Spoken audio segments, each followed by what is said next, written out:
जने बदन्य व्यक्तित्व विभिन्न विभाग दखल अच्छी मुख्यतः संस्कृति विभाग साहित्य ओडियार संस्कृति विभाग एवं भाषण सी अन्य को मंत्रमुग्ध करिवार क्षमता भी अच्छी सी आम राज्यर सम्मानित वक्ता एवं आम अनुष्ठान संपादक प्रतिभावान युवकवि अजित कुमार सावत मंच को आसिले करताली दी स्वागत करंतु मु अनुरोध करी अजित को सी कार्यक्रम आगे नेबे। धन्यवाद सुशांत भाई आपण समस्त को मोर जोड़हस्त नमस्कार। आज कार्यक्रम विलंब पहुंचा सर्वप्रथम आपण समस्त को क्षमा मागुची मंचासीन समस्त अतिथि मान निकट में पुणी थे क्षमा मागुची।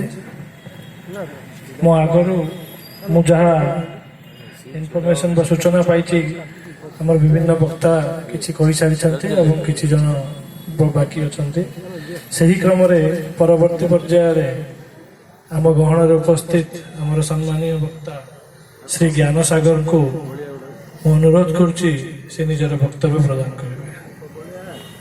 धन्यवाद।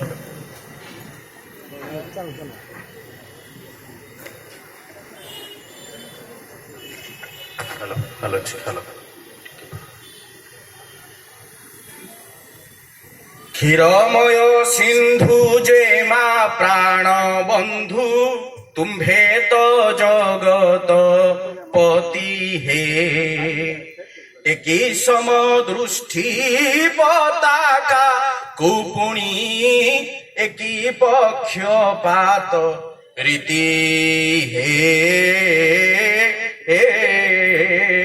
महाप्रभु के देला मुन देली हे के दबा अबा मुबा न देबा के दबा अबा मुबा न देबा किंपाए ते सरी हेली हे महाप्रभु के देला मुन देली हे। कोटि ओडियार मौडमणि महाप्रभु श्री जगन्नाथंकर रातुल चरण तले अनंत कोटि प्रणिपात पूर्वक विपुला पृथ्वी वक्षरे आपण मानंक परि पुण्यात्मा मानंक पई आजिर ए माटी महिमा मंडित और शतधन्य मन करिछि। रवींद्र मंडपर चतुर्पार्श्वरे एक विशाल सभा अनुष्ठित हेउथिला। जैन एक प्रवासी ओडिया इंग्लैंड रे पाठ पढुथिले। माटी ठारू बहुत दिन धरी दूर दूरांतरे जीवन को बिताउथिले। हठात दिने आसी पहुंची भुवनेश्वर रे रवींद्र मंडपर सांगीतिक परिवेश रे जोग देवा पाए। जोग देवा बेले भासी आसुथिला ए मधुर पंक्तिटी जो मधुर पंक्तिटी जैन एक प्रवासी ओडियांकर कर्ण पटल रे एक नूतन स्फुहा सृष्टि करुथिला। ए माटीर भक्ति चेतना काव्य चेतना साहित्य संस्कृतिर अमलिन भास्कर्य को शोभा मंडित करबा पाए। सही साहित्य संस्कृतिर पूजार आधार आजिकार ए मंच रे जो वरण्य अतिथि मानकर उपस्थित रही सेमानंकर चरण तले अनंत कोटि प्रणिपात ज्ञापन पूर्वक ए महासभा पुस्तक मेला तथा ब्रह्मपुर संस्कृतिर आधार ए पवित्र क्षेत्र रे जो बहुदिन धरी चली समस्त दर्शक प्रतिनिधि मानू मु कृतज्ञता ज्ञापन करुछि। आपण मानकर विपुल करताली कहिबार तात्पर्य बंधुगण कवि सूर्य बलदेव रथ एई माटी होउछि से माटी जो माटी रे कवि सूर्य बलदेव रथ जन्म होइछंती। ए माटी होउछि से माटी कवि सम्राट उपेन्द्र भंज कवि कलहंस गोपाल कृष्ण ठारू आरंभ करी पंडित विशारद बाईकोड़ी महापात्र पर्यंत सेमानंकर पदरज पड़ी गंजाम माटी पवित्र पुण्यतम पालटिछि। आज ये सारस्वत समारोह जो समारोह भाक्तिक चेतनार उज्ज्वलवंत तारका मानस पटरे आंकी देवार एक नूतन स्पृहा सृष्टि करिछि। सुशांत भाईंकर प्रयास को आपण मानकर करताली नमागी मु रही पारु नाही। ओडिशार जदि केते गोटी साहित्य अनुष्ठान आरंभ करी पुस्तक मेला हाथ गणति हब ଏ ବ୍ରହ୍ମପୁରର ଆଜିକାର ପୁସ୍ତକ ମେଳା ମୋ ଆଖି ଲାଖି ଯାଉଛି। ଭୁବନେଶ୍ୱରରେ ଏମିତି ଏକ ପୁସ୍ତକ ମେଳା ହେଲେ କ୍ୱଚିତ ଲୋକଙ୍କୁ ଦେଖିବାକୁ ମିଳେ, କିନ୍ତୁ ଆପଣ ମାନଙ୍କ ପରି ଦର୍ଶକ ମାନଙ୍କ ପାଇଁ ଏ ମାଟି ଏ ସଭା ଆଜି ଶତମଣ୍ଡିତ ମନେ କରୁଛି। ତେଣୁ ଆପଣ ମାନଙ୍କ ପାଇଁ ପ୍ରଥମତଃ କରତାଳି ମୁଁ ମାଗି ବସିବି। କାରଣ ଭୁବନେଶ୍ୱରରେ ଯଦି ଦର୍ଶକ ଖୋଜାଯାଏ 9ଟାରେ ଅମୃତ ଢାଳିଲେ ମଧ୍ୟ ସାରସ୍ୱତ ସଭାରେ କେହି ବସିବା ପାଇଁ ପ୍ରସ୍ତୁତ ନୁହଁ, କିନ୍ତୁ ଆଜିକାର ଏ ସଭାରେ ସମସ୍ତ ବକ୍ତାଙ୍କ ନିକଟରୁ ଅତିଥିଙ୍କ ନିକଟରୁ ଶୁଣିବା ପାଇଁ ଯେଉଁ ବ୍ୟାକୁଳିତ ଅଛି, ସେଇଥିପାଇଁ ମୁଁ ପ୍ରଣାମ କରି ଆପଣଙ୍କ ନିକଟରେ ପ୍ରଣିପାତ ଜ୍ଞାପନ କରି ନେଇଯାଉଛି କବି ସୂର୍ଯ୍ୟ ବଳଦେବ ରଥଙ୍କ ନିକଟରୁ। ଗୋଟାଏ ଭାକ୍ତିକ ଚେତନା ପ୍ରବାସୀ ଓଡ଼ିଆର କର୍ଣ୍ଣପଟଳରେ ଗୁଞ୍ଜରିତ ହେଲା। ଟିକେଟ କଟା ହେଇଛି 6:30ଟାରେ, ପୁଣି ପ୍ଲେନରେ ବସିଯିବେ ପ୍ରବାସୀ ଓଡ଼ିଆ ଜଣକ। କିନ୍ତୁ କବି ସୂର୍ଯ୍ୟ ବଳଦେବ ରଥଙ୍କର এই ମଧୁର ପନ୍ତିଟି ତାଙ୍କ କାନପଟରେ ବାଜିବା ଫଳରେ ସେ ଟ୍ରେନର ବା ଫ୍ଲାଇଟର ଟିକେଟଟାକୁ ଭୁଲି ଯାଇଛନ୍ତି। ଭାସି ଆସୁଥିଲା ମଧୁର ପନ୍ତି। ବଢିଆ କଥା କହିକି ଗଲେ ଅନନ୍ତ ଭାଇନା, যে বাঁধিলা জানি ক্ষমা করহন হিলে রমা রমণ দণ্ডে দিও টালি। ওড়িয়া সাহিত্যকু প্রেম যদি কিয়ে যোগাইছি সে হেলে 2 জন কাব্য পুরুষ। জনে হেলে কবি সূর্য বলদেব রথ। রাধাকৃষ্ণঙ্কর প্রেম চেতনাকু সমগ্র ভারত বর্ষরে ওড়িয়া সাহিত্যরে বন্দনা দেইথিবা রসকল্লোল কাব্যর স্রষ্টা দীনকৃষ্ণ দাসঙ্কে মাটি ভুলি পারিব ନାହିଁ। ଆଉ ଗୋଟିଏ କଥା, ଯାହାଙ୍କର ବର୍ଣ୍ଣନା ନ କଲେ, ଯାହାଙ୍କୁ ସ୍ମରଣ ନ କଲେ ହୃଦୟ ବାଧିବ। ମୁଁ ଏମିତି ପ୍ରତ୍ୟେକ ଦିନ ପ୍ରତ୍ୟେକ ସଭାକୁ ଆପଣ ମାନଙ୍କର ଆଶୀର୍ବାଦରୁ ଯାଉଛି ବନ୍ଧୁଗଣ। 3 ଜଣ କବିଙ୍କୁ ମନେ ପକାଏ ମୁଁ ପ୍ରତିଟି ସଭାରେ। ଜଣେ ହେଲେ କବି ସୂର୍ଯ୍ୟ ବଳଦେବ ରଥ, ଆଉ ଜଣେ ହେଲେ ପ୍ରେମ ଭକ୍ତି କବି ଗୀତ ଗୋବିନ୍ଦର ସ୍ରଷ୍ଟା ଭକ୍ତ କବି ଜୟଦେବ, ଆଉ ଜଣେ ବିଦଗ୍ଧ କବି ଅଭିମନ୍ୟୁ ସାମନ୍ତ ସିଂହାର, ଆଉ ଜଣେ ରସକଲ୍ଲୋଳ କାବ୍ୟର ସ୍ରଷ୍ଟା ଦୀନକୃଷ୍ଣ ଦାସ। ଏମାନଙ୍କୁ ନେଇ ଓଡ଼ିଆ ଜାତି ବଞ୍ଚିଛି। କେତେ କବି ଆସିବେ, କେତେ ସାରସ୍ୱତ ସାଧକ ଆସିବେ, ସମସ୍ତଙ୍କର ରଚନା ପୃଷ୍ଠାରେ ମଣ୍ଡିତ ହେବ। କେତେ ଜଣ ପଢିବେ, ହୁଏତ ନ ପଢି ପାରନ୍ତି, କିନ୍ତୁ ଏଇ କବି ମାନଙ୍କର କାବ୍ୟ ସାହିତ୍ୟ ଯିଏ ନ ପଢିବ ସେ ଓଡ଼ିଆ ମାଟିରେ ଜନ୍ମ ଲାଭ ହୋଇ ପଥର ସହ ସମାନ ବୋଲି ଏ କଥାକୁ ଅସ୍ୱୀକାର କରିହେବନି। ବଢିଆ କଥାଟେ କହିଲେ। কবিবর রাধানাথ রায় কবি সূর্য বলদেব রথଙ୍କୁ স্মরণ କରୁଛନ୍ତି। ধন্য রথ তুম্ভ জন্ম সুভক্ষণে মৃত্যুঞ্জয় তুম্ভে উৎকଳ ভুবনে। মাটি ধন্য ହେଇଗଲା। কবি সূর্যଙ୍କୁ পাই মাটি ধন্য ହେଇଗଲା। তুম্ভ মাটি দেহ গ্রাসিছি শ্মশান মাত্র যশ দেহে তুম্ভে আয়ুষ্মান। ଓଡ଼ିଆ ଜାତି କେମିତି ବଞ୍ଚିଛି? ଆରେ 4 ଜଣ ବଞ୍ଚନ୍ତି। କେତେ କବି କେତେ ନେତା ଆସିବେ ଚାଲିଯିବେ, କେତେ ମନ୍ତ୍ରୀ ଆସିବେ ଚାଲିଯିବେ, କେତେ ସମ୍ରାଟ ଆସିବେ ଚାଲିଯିବେ, କିନ୍ତୁ ଗୋଟାଏ କବି ବଞ୍ଚିବ ତାର ସାହିତ୍ୟ ପାଇଁ, ଗୋଟାଏ ସଙ୍ଗୀତ ସ୍ରଷ୍ଟା ବଞ୍ଚିବ ତାର ସଙ୍ଗୀତ ପାଇଁ। ଉପେନ୍ଦ୍ର ଭଞ୍ଜଙ୍କ ଠାରୁ ଆରମ୍ଭ କରି ଭଜନ ସମ୍ରାଟ ଭିକାରୀ ବଳ ବଞ୍ଚିଛନ୍ତି। କହିଲେ ସେତିକ ନୁହଁ, ଆଉ ଗୋଟିଏ ପଦ ଭାସି ଆସୁଥିଲା। ଆପଣ ହେଉଛନ୍ତି କାଳ ସର୍ପ। ଓଡ଼ିଆ ସାହିତ୍ୟରେ ସାପ ବୋଲି ଜଗନ୍ନାଥଙ୍କୁ ଯଦି କିଏ ଡାକିବ ଗୋଟିଏ ମାଡ଼ ତଳେ ପଡିବନି, କିନ୍ତୁ ବଡ ଦାଣ୍ଡରେ ଠିଆ ହୋଇ ଜଗନ୍ନାଥଙ୍କର ପତିତ ପାବନ ନେତ୍ରକୁ ନେତ୍ର ସହ ମିଳିତ କରି କବି ସୂର୍ଯ୍ୟ ବଳଦେବ ରଥ ଉଦାତ କଣ୍ଠରେ ଉଦ୍ଘୋଷଣ କରୁଛନ୍ତି।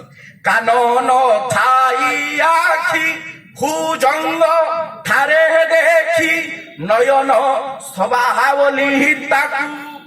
କାନଟି ଶୁଣେ, କାହାର ଶୁଣେ? ସାପ ନିଜର ଆଖି ଦ୍ୱାରା ସବୁ କିଛି ଶୁଣିପାରେ, ତେଣୁ ଆପଣଙ୍କର ତ କାନ ନାହିଁ। ସେଇ ଚକା ଚକା ଆଖିରେ ସମସ୍ତଙ୍କର ଦୁଃଖକୁ ଶୁଣୁଛନ୍ତି କି ପ୍ରଭୁ? କାନ ନ ଥାଇ ଆଖି ଭୁଜଙ୍ଗ ଠାରେ ଦେଖି ନୟନ ସ୍ରବା ବୋଲି ତାକୁ। କହ କମଳା ନନ କାହିଁ ସେ ତୁମ୍ଭ ଗାନ ସର୍ପ ବୋଇଲେ ଚଳିବାକୁ।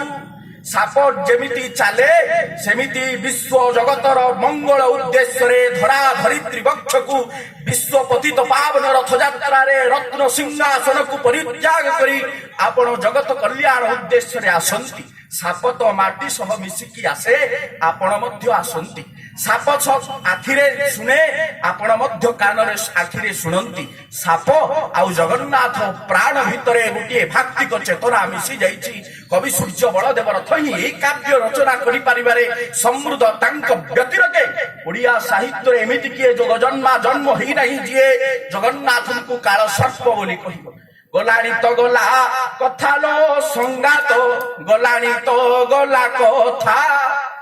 କିଶୋର ଚନ୍ଦ୍ରାନନ୍ଦ ଚମ୍ପୁ ହେଉ, ଚନ୍ଦ୍ରକଳା କାବ୍ୟ ହେଉ, ଅବା ହେଉ ବାଧିଲା ଜାଣି କ୍ଷମା, ଓଡ଼ିଆ ସାହିତ୍ୟର ଅସମ୍ପୂର୍ଣ୍ଣ ଠାରୁ ସମ୍ପୂର୍ଣ୍ଣ କାବ୍ୟ ସାହିତ୍ୟ ରଚନା କରିଛନ୍ତି କବି ସମ୍ରାଟ କବି ସୂର୍ଯ୍ୟ ବଳଦେବ ରଥ। ପ୍ରତିବର୍ଷ କବି ସୂର୍ଯ୍ୟ ନଗରରେ ବଳଦେବଙ୍କର ଜୟନ୍ତୀ ହୁଏ। ସୁଶାନ୍ତ ଭାଇଙ୍କର ପ୍ରଥମ ସାକ୍ଷାତ ସେଇଠି। ବକ୍ତା ହୋଇ ମୁଁ ଯାଇଥାଏ। ସୁଶାନ୍ତ ଭାଇଙ୍କର ଉପସ୍ଥିତ ମତେ ଭାରି ଆନ୍ଦୋଳନ କଲା ଏବଂ ମନ ଭିତରେ ପ୍ରଶ୍ନ ଆସିଲା, ବ୍ରହ୍ମପୁରରେ କବି ସୂର୍ଯ୍ୟ ବଳଦେବ ରଥଙ୍କର ଜୟନ୍ତୀ ପାଳନ ହେବ।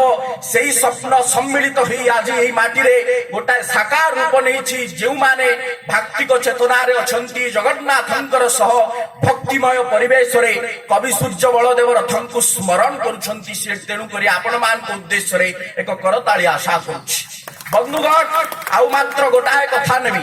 କହିଲେ କାହାକୁ କଣ ନଦେଲେ ଆପଣ ଗୋଟାଏ କଥା କହିଲେ, ମୁଁ ଆପଣ ସମୟ ଆଉ ବେଶୀ ନଷ୍ଟ କରିବିନି, ଚୁମ୍ବକରେ କହୁଛୁ। କୁଆଡୁ ଆରମ୍ଭ କରିବା? ମାନେ କବି ସୂର୍ଯ୍ୟଙ୍କ ବଳଦେବ ରଥଙ୍କର ଏଭଳି କାବ୍ୟ ସମୃଦ୍ଧ ହେଇଛି, ଯୁଆଡୁ ଆରମ୍ଭ କରିବେ ମୁଣ୍ଡରେ ଖାଲି ଭାସି ଆସୁଛି। ଗୋଟାଏ ପ୍ରସାଦ, ଜଗନ୍ନାଥଙ୍କର ପ୍ରସାଦଟା ମହାପ୍ରସାଦରେ କେମିତି ରୂପାନ୍ତରିତ ହେଲା, ଚାଲନ୍ତୁ ପଚାରିବା କବି ସୂର୍ଯ୍ୟ ବଳଦେବ ରଥଙ୍କୁ। ବଢିଆ ବର୍ଣ୍ଣନ ଦେଲେ। ଯାହା ପ୍ରସାଦ ବସରୁ ମହାପ୍ରସାଦରେ, ପବିତ୍ର ହୁଇ ଜଗତ୍ରୟ ପ୍ରମୋଦରେ, ଯେ ବିମଳାଙ୍କର ଆଖି ପଡିଗଲା। ଅଭଡା ହୋଇ ମହାପ୍ରଭୁଙ୍କୁ ମଣଇ ହବା ପାଇଁ ଆସିଲା ବେଳେ ବିମଳାଙ୍କର ଆଖି ପଡିଗଲା। କବି ସୂର୍ଯ୍ୟ ରଚନା କରୁଛନ୍ତି, ବାଃ ଚମତ୍କାର ଭକ୍ତ। ବିମଳ ବିମଳ ଅମ୍ବରୁହ ବିଲୋଚନା, ହୋଇବ କି ମୋର ପାପ କଳାପ ମୋଚନା। ବିମଳାଙ୍କର ଆଖି ପଡି ସାମାନ୍ୟ ଅନ୍ନଟିଏ ମହାପ୍ରସାଦରେ ରୂପାନ୍ତରିତ ହେଇଯାଉଛି। ସେଇଭଳି କବିଙ୍କର ଚେତନା କେତେ ବଡ। କବି ସୂର୍ଯ୍ୟ ଉପାଧିରେ ଭୂଷିତ, କବି ସୂର୍ଯ୍ୟ ରାୟଗୁରୁ ଉପାଧିରେ ଭୂଷିତ କବି ସୂର୍ଯ୍ୟ ବଳଦେବ ରଥଙ୍କୁ ନେଇ ଗୋଟାଏ ଡକୁମେଣ୍ଟ୍ରି ଓଡ଼ିଶାରେ ପ୍ରଥମ କରି ଅକିଞ୍ଚନ ଆପଣମାନଙ୍କର ଆଶୀର୍ବାଦରୁ ମାନେ ନିର୍ମାଣ କରିଛି। ଆସନ୍ତା ବର୍ଷ କବି ସୂର୍ଯ୍ୟ ବଳଦେବ ରଥଙ୍କର এই ମଞ୍ଚରେ ଆମେ ସେ ଡକୁମେଣ୍ଟାରୀ ବା ସଂକ୍ଷିପ୍ତ ଚଳଚ୍ଚିତ୍ରକୁ ଉନ୍ମୋଚନ କରିବୁ। ଏଇଠି ମୁଁ ଆପଣମାନଙ୍କୁ କଥା ଦେଉଛି, ଆଠଗଡର ରାଜା କିଭଳି ପୃଷ୍ଠପୋଷକ ଦେଲେ। ଗୋଟେ ବଢିଆ କଥା ଆପଣମାନେ ଜାଣିବେ, ଓଡ଼ିଶାରେ ସାକ୍ଷାତ ବରପୁତ୍ର ହେଉଛନ୍ତି କବି ସୂର୍ଯ୍ୟ ବଳଦେବ ରଥ। ଜେଜେ ପଠେଇଲେ ଯାଅ କ୍ଷୀର ନେଇ ମାଙ୍କ ନିକଟରେ ଅର୍ପଣ କରି ଆସ। ଆସିଲା ବେଳେ କବି ସୂର୍ଯ୍ୟ ମାଙ୍କ ନିକଟରେ ଅର୍ପଣ କଲେ। ଜେଜେଙ୍କ ମନରେ ପ୍ରଶ୍ନ ଆସିଲା, ଆରେ ଏତେ ସାଧନ କରି ଏତେ ପୂଜା କରି ମାଙ୍କର ଦର୍ଶନ ପାଇନି, କିନ୍ତୁ ସାକ୍ଷାତ ବାଳକଟା କେମିତି ମାଙ୍କୁ ଦେଖିଲା। ଆଚ୍ଛା, ମା କଣ ସତରେ କ୍ଷୀର ଖାଇଛନ୍ତି? ଯା ପଚାରିବୁ ମାଙ୍କୁ। ଜେଜେ ଆଉ ନାତି ଦୁଇଟି ପ୍ରାଣୀ, ତୁ ଯଦି ସମ୍ପୂର୍ଣ୍ଣ କ୍ଷୀରକୁ ଆଘ୍ରାଣ କରିଦେଲୁ ମା କିଭଳି ବଞ୍ଚିବୁ। ବଳଦେବ ରଥ ପହଞ୍ଚିଲେ ମା କନକ ଦୁର୍ଗାଙ୍କ ନିକଟରେ। ଆଜି ସେ ମୂର୍ତ୍ତି ଆଠଗଡରେ ନାହିଁ, ପାରିକୁଦ ମାଟିର ରାଜା ତାକୁ ନେଇଯାଇଛନ୍ତି କୌଣସି କାରଣବଶତଃ, ତାହା ଏକ ଐତିହାସିକ ପ୍ରସଙ୍ଗ। କିନ୍ତୁ କନକ ଦୁର୍ଗାଙ୍କ ନିକଟରେ ପହଞ୍ଚିଲା ପରେ କବି ସୂର୍ଯ୍ୟ ବଳଦେବ ରଥ ମାଙ୍କୁ ସ୍ତୁତି କରୁଛନ୍ତି। ନମନ୍ତ୍ର ନଯନ୍ତ୍ରଂ ତଦପି च ନ ଜାନେ ସ୍ତୁତିମଃ ନ ଚାହ୍ୱାନଂ ଧ୍ୟାନଂ ତଦପି च ନ ଜାନେ ସ୍ତୁତି କଥା ନ च ଜାନେ ମୁଦ୍ରାସ୍ତେ ତଦପି च ନ ଜାନେ ବିଳାପନଂ परम जाने मातस्तदेव शरणम क्लेश हरणम। मा केवल आपणकर चरण तले मु निवेदन करुछि मा, जे मारिबे जदि साक्षात परमेश्वरी भगवती आपण, तेबे वक्ष स्तन निगाड़ी दे क्षीर उद्गार करंतु। स्तन निगिड़ी आसिला उज्ज्वलवंती प्रतिभा प्रतिभू रूपरे रूपांतरित हेले, प्रसवित कले क्षीर को आउ आकंठ पान कले कवि सूर्य बलदेव रथ। सामान्य बालकटा पृथ्वी वक्षरे एभली काव्य रचना करी माटी पाई शतमंडित होइचंती।